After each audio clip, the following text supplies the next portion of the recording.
임대인, 임차인 모두 알아야 할 임대차 3법에 대해서 알아보겠습니다. 요즘 전세 사기 피해를 입은 많은 사회초년생이나 대학생들이 특히 관심을 가져주었으면 합니다. 정부는 임차인들을 보호하기 위해 많은 정책을 펼치고 있습니다. 주택임대차보호법에서 임차인에게 불리한 것은 편면적 강행 규정으로 효력이 없습니다. 임대차 3법은 계약갱신 청구권, 전월세 상한제, 전월세 신고제 등을 말하는데요. 첫 번째로 계약갱신 청구권에 대해서 알아보겠습니다.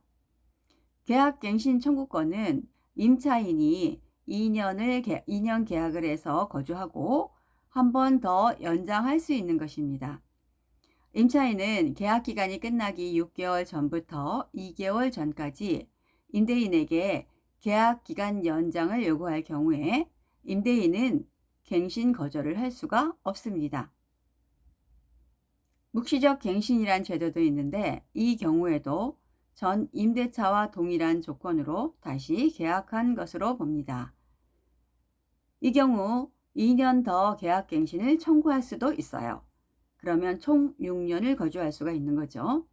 임차인에게 아주 유리한 방법이라고 할 수가 있습니다.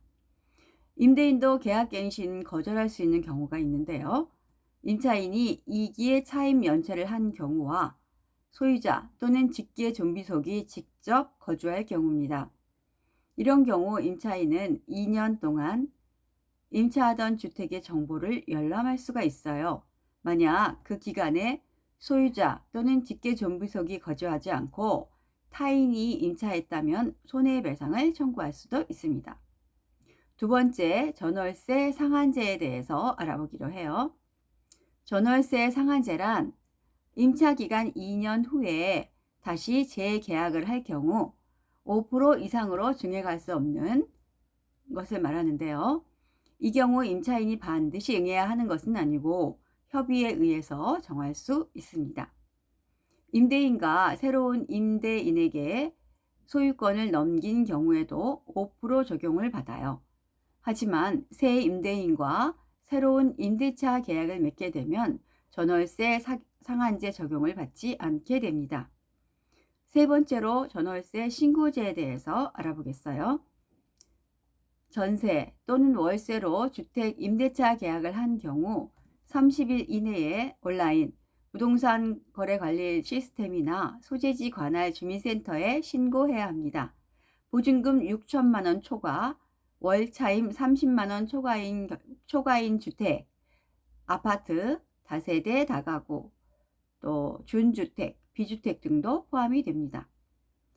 임대인, 임차인의 공동신고가 원칙이나 당사자 중 일방이 거부를 하면 일방신고로도 가능합니다. 세입자의 경우 주민센터에 전입신고하고 확정일자를 받으면 신고한 것으로 간주합니다. 계약 갱신할 경우에도 신고해야 하는데 임대기간 임대료가 동일한 경우는 신고하지 않아도 됩니다.